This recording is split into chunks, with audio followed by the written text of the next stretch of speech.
함께 기도드리겠습니다. 하나님, 저희를 품어주셔서 주님 안에 거하며 하루를 시작하게 하심을 감사드립니다. 저희가 주님을 중심으로 사는 것에 언제나 익숙하게 하옵소서. 먼저 주님의 나라와 의를 구하는 복 있는 삶이 되게 하옵소서. 모든 것의 주인이 오직 예수 그리스도이심을 드러내며 살아가도록 저희 영혼 속에 끊임없는 열정을 부어 주옵소서. 주님을 위해 헌신하고, 주님을 위해 사랑하고, 주님을 위해 충실하게 하옵소서. 저희 시간을 주님 따르는 일에 지혜롭게 사용할 수 있도록 함께하여 주옵소서. 병상에 있는 사랑하는 환우들을 오늘도 주님의 따뜻한 거룩한 손길로 어루만져 주옵소서. 아픈 곳마다 성령께서 치유의 광선을 발하여 주시고 나아지게 하시고 온전케 되게 하시고 이전보다 더 새로워질 수 있는 은총을 허락하여 주옵소서. 가정에서 가료하시고 병원에서 치료와 재활훈련 받으시며 또 다음 단계의 치료와 계속 진찰받으시는 모든 환우들이 예수님 안에서 오늘도 힘을 얻게 하시고 치유받게 하시고 평강을 얻을 수 있도록 인도하여 주옵소서. 아침에 일어날 때 힘차게 하루를 시작하게 하시고 저녁에 하루를 마무리할 때 주님의 손길 때문에 감사의 고백으로 평안한 쉼이 있는 복된 자리가 될 수 있도록 환우들을 인도하여 주옵소서. 옆에서 애쓰시는 가족들을 붙잡아 주셔서 안정되게 하시고 은혜가 넘쳐나게 하시고 모든 역할들을 잘 감당할 수 있도록 성령께서 선하게 이끌어 주옵소서. 자녀들이 예수님 안에서 오늘도 신실하게 마음껏 쓰임받게 하옵소서. 장성한 자녀들 그리고 어린 자녀들 모든 자녀들이 예수님을 사랑하며 의지하며 말씀에 굳건히 붙잡힌 바 되게 하시고 진리 안에 거하게 하시고 올바른 목표를 갖게 하시고 하나님을 경외하는 마음이 깊어질 수 있도록 인도하여 주옵소서.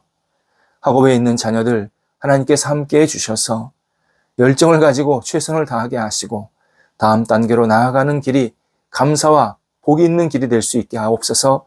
학업의 시간 주신 것에 기쁨으로 마음껏 집중하게 도와주시고 희망을 갖고 공부할 때에 하나님이 주시는 좋은 열매가 맺힐 수 있도록 인도하여 주시옵소서.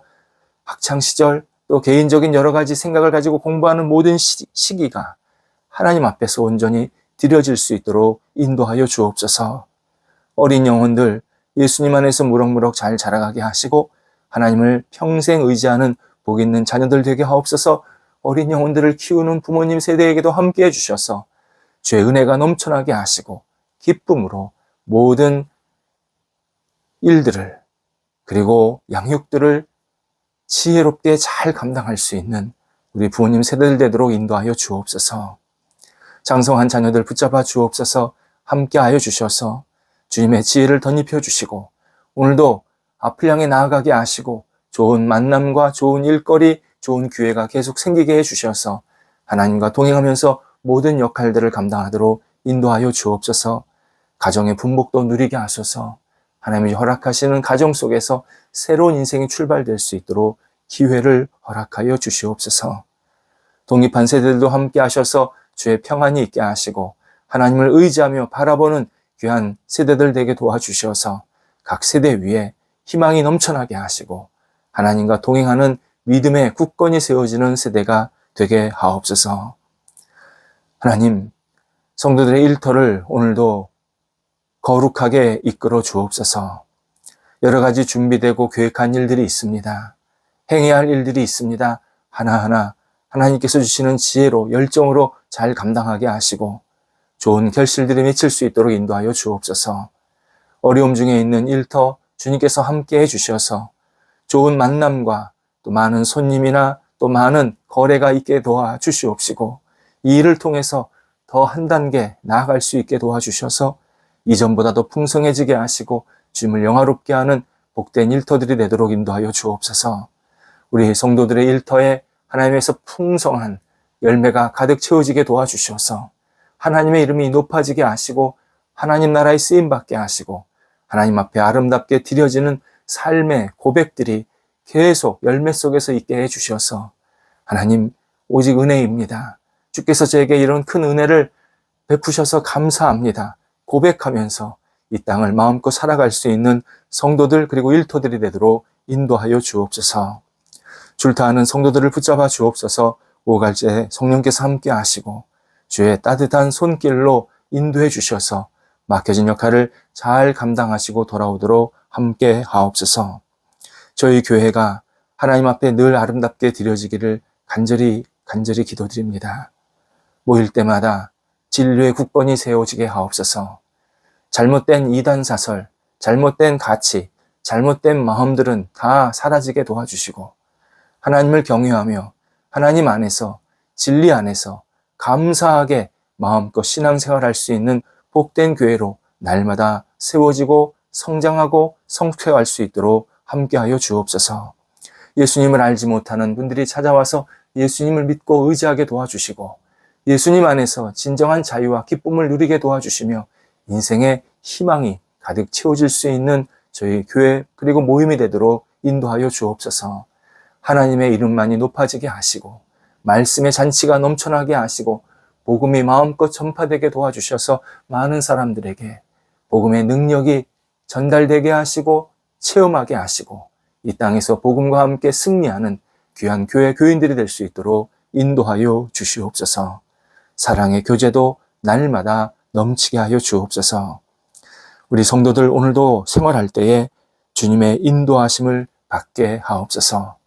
어떤 시간 어떤 일이 있든지 주님께서 선하게 이끌어 주셔서 주님 영화롭게 하는 한 날, 하나님의 이름이 높아지는 한 날이 될 수 있도록 주님께서 친히 인도하옵소서. 예수님의 이름으로 기도드립니다. 아멘.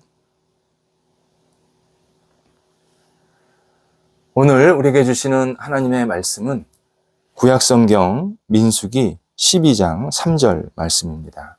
구약성경 민수기 12장 3절 말씀입니다.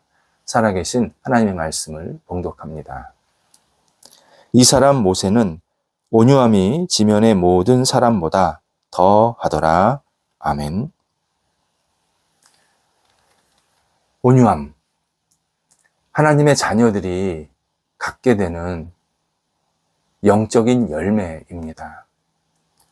온유함은 세상에서 말하는 단순한 부드러움이 아닙니다.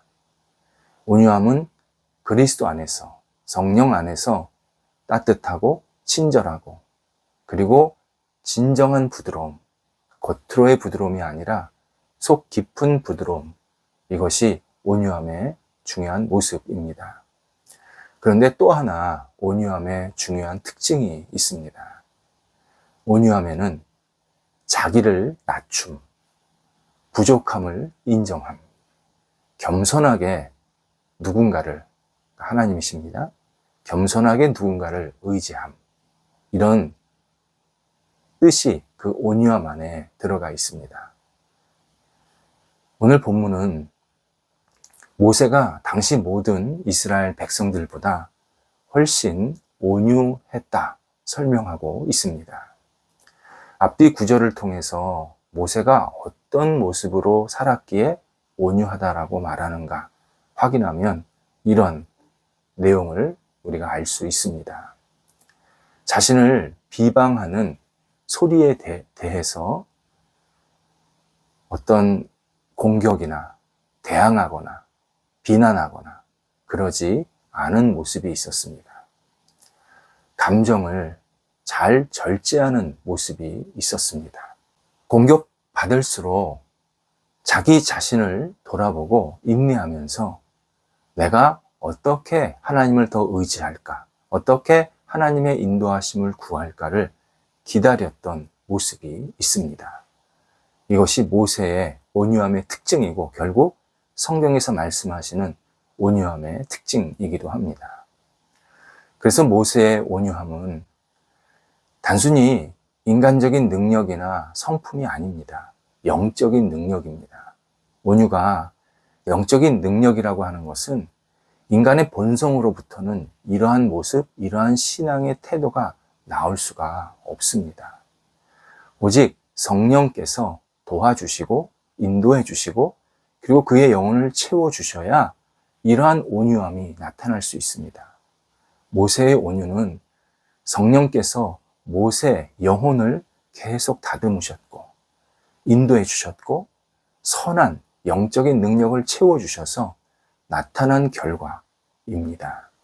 따라서 신앙인의 온유함은 두 가지로 정리할 수 있습니다.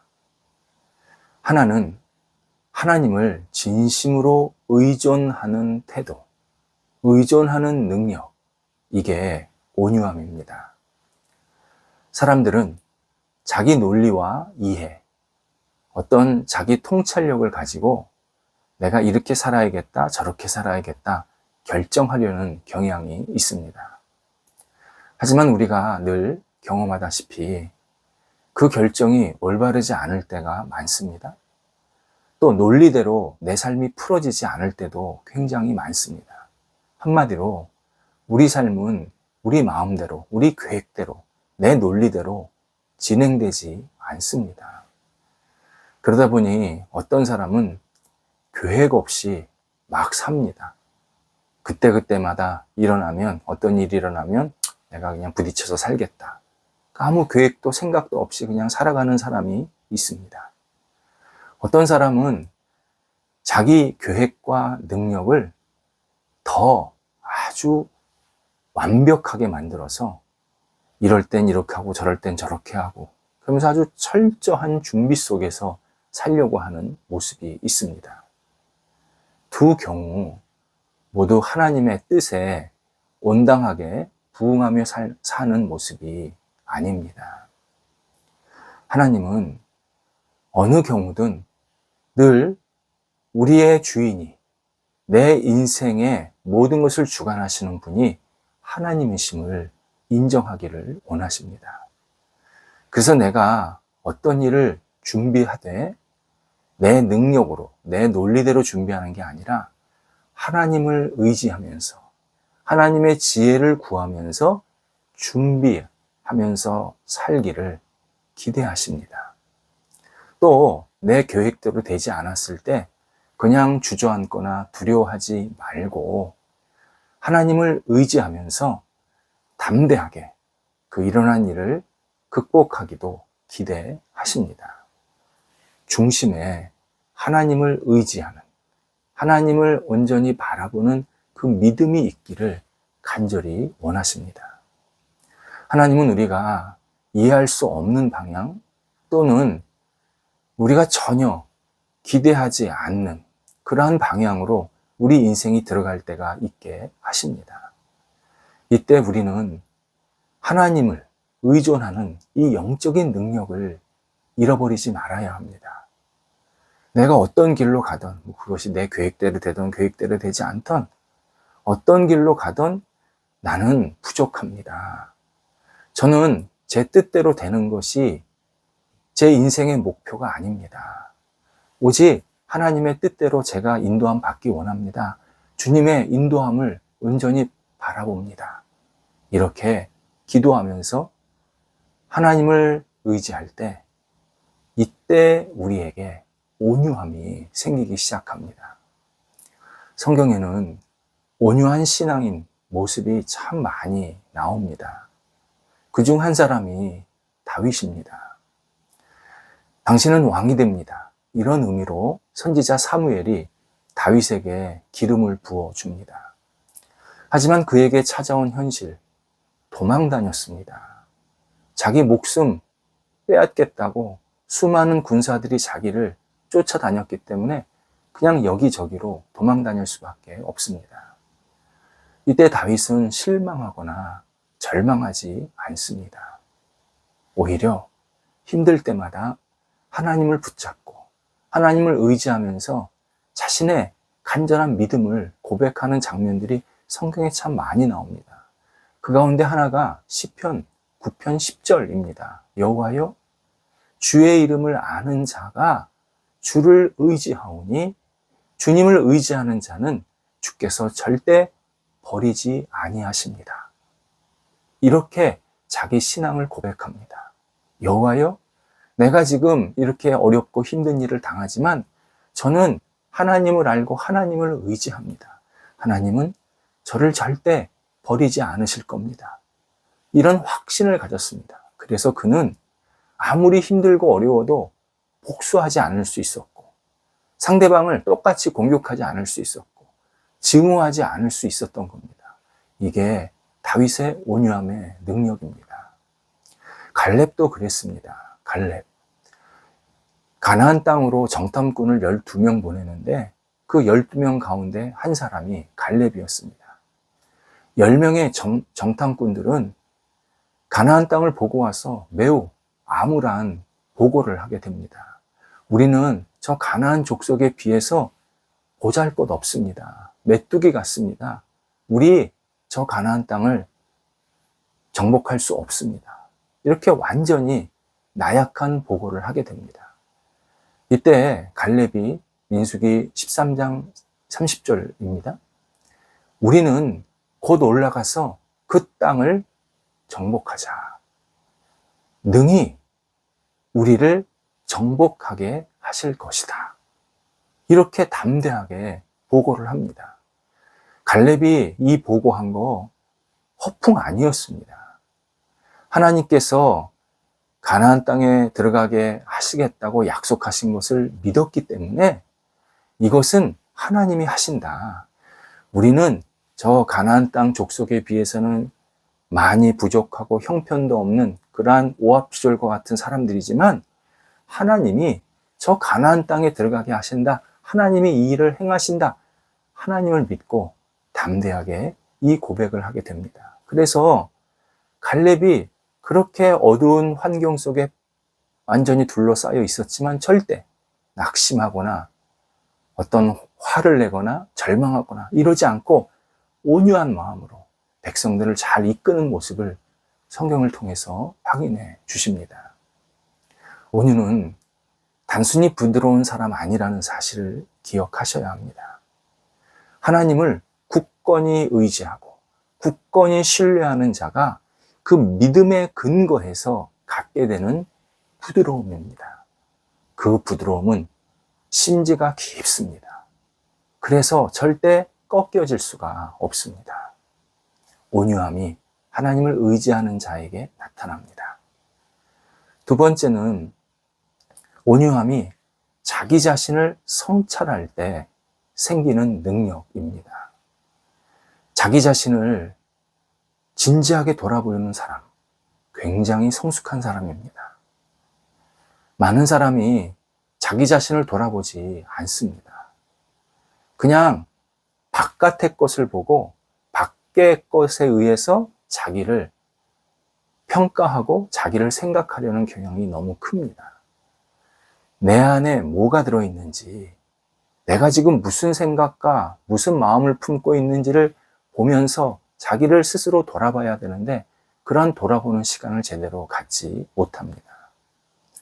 바울이 처음에 그랬습니다. 바울이 예수 그리스도를 만나기 전에는 전혀 자신을 돌아보지 않았습니다. 오히려 그는 나는 잘난 사람이다. 나는 율법적으로 완벽하고 나는 옳은 일을 하고 있고 나는 잘 판단하고 있고 나는 의로운 사람이다. 나는 배운 게 많은 사람이다. 그렇게 자기 자신을 계속 포장하면서 자기는 별 문제 없는 사람처럼 생활했습니다. 그러다가 부활하신 예수 그리스도를 만난 후에 비로소 자기가 얼마나 부족하고 부끄러운 사람인지를 깨닫게 됩니다.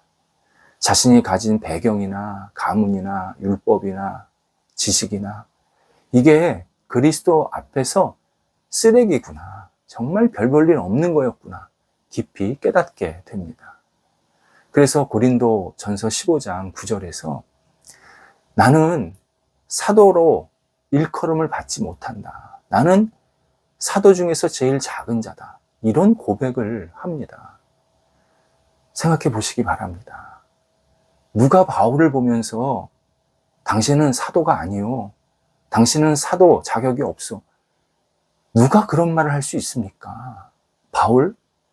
복음을 위해서 고난받고 핍박받고 매맞고 신약 성경 반 이상을 저술했습니다. 거기에 예수님 때문에 결국 순교당해서 목이 잘려서 죽었습니다.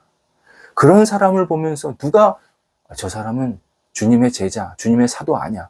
누가 그럴 수 있겠습니까? 그런데 바울 자신은 예수 그리스도를 만나고 스스로를 깊게 돌아보니까 내가 참 형편이 없었구나. 내가 참 부끄럽구나. 이것을 깨닫게 되면서 저는 아무것도 아니라고 고백하는 겁니다. 그래서 바울이 온유한 사람으로 이 땅에서 아름답게 삶을 살다가 마무리한 겁니다. 바울을 아무리 공격해도 바울이 상대방에게 공격을 하지 않습니다. 아무리 핍박해도 원망하지 않습니다. 오히려 사랑해야 된다. 그를 위해서 축복해야 된다. 그러면서 자신도 사랑하고 축복하는 그런 온유한 삶을 살다가 이 땅을 떠나가게 되었습니다. 은혜를 받으면 받을수록 우리는 자신을 돌아보게 됩니다. 그리고 내가 이런 은혜를 받을 수 없는 존재인데, 내가 이런 사랑을 체험받을 수 없는 존재인데 주님께서 나에게 이런 은혜와 사랑을 지금 부어주시는구나. 그러면서 내 자신이 부드러워지는 겁니다. 온유해지는 겁니다. 내 영이 다듬어지고, 내 마음이 다듬어지고, 내 입술이 다듬어지고, 내 행동이 다듬어지면서 온유함으로 내가 이 땅을 살아가게 됩니다. 하나님은 온유한 자를 가까이 하십니다. 하나님께서 온유 그 자체이시기 때문에 온유한 자를 가까이 하십니다. 우리가 예수 그리스도 안에서 다시 우리 자신의 영혼과 마음이 잘 다듬어져서 온유하게 되면 예수님께서 우리를 너무 사랑하시면서 우리와 동행하시고 우리를 친구 삼아서 세상 속에서 빛이 되게 만드십니다. 기도하겠습니다. 하나님, 저희가 주님의 다스림을 받게 하여 주셔서 온유한 자로 이 땅을 살게 하옵소서. 하나님이 주시는 그 영적인 능력이 저희 영혼의 온유함으로 나타나게 도와주셔서 저희가 말하고 행동하는 모든 것에 그리스도의 온유함이 드러나게 도와주시고 주변 사람들에게 온유한 심령을 전할 수 있는 통로가 되도록 인도하여 주옵소서. 우리의 영혼이 과격해지고 무뎌지고 잘못된 모습으로 빠지지 않게 하시고 늘 부드럽고 따뜻하되 성령의 능력으로 스스로를 돌아보며 낮추며 하나님을 기쁘시게 하는 복된 삶의 영혼, 온유한 영혼으로 이 땅을 아름답게 살아갈 수 있도록 인도하여 주옵소서. 예수님의 이름으로 기도드립니다. 아멘.